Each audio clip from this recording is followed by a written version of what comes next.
స్వామి అనేటటువంటి మాట తనంత తానుగా అన్వయం అయ్యేది ఎవరికి అంటే ఒక్క సుబ్రహ్మణ్యుడికి.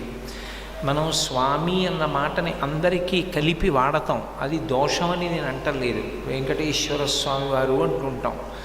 అలాగే మఠాధిపతుల గురించి మాట్లాడినప్పుడు పరివ్రాజకుల గురించి కూడా చివర స్వామి పదాన్ని చేర్చి మాట్లాడుతుంటాం. చంద్రశేఖరేంద్ర సరస్వతి మహాస్వామి వారు అంటుంటాం. కానీ స్వామి అని ఒక్క పదాన్ని ఉచ్చరించి విడిచిపెడితే స్వామి అన్న పదం తనంత తానుగా అన్వయం అయ్యేది ఎవరికి అంటే ఒక్క సుబ్రహ్మణ్యుడికే అన్వయం అవుతుంది.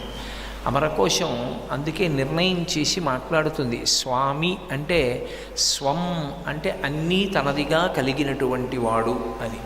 సమస్తము తనదిగా కలిగిన వాడెవరు అంటే ఒక్క సుబ్రహ్మణ్యుడే. అంటే ఆయన జగత్పతి, ఆయన పరబ్రహ్మస్వరూపుడు. అటువంటి పరబ్రహ్మస్వరూపుడైనటువంటి సుబ్రహ్మణ్యేశ్వర స్వామి వారు అవతార స్వీకారానికి పూర్వం లేనివారు కాదు.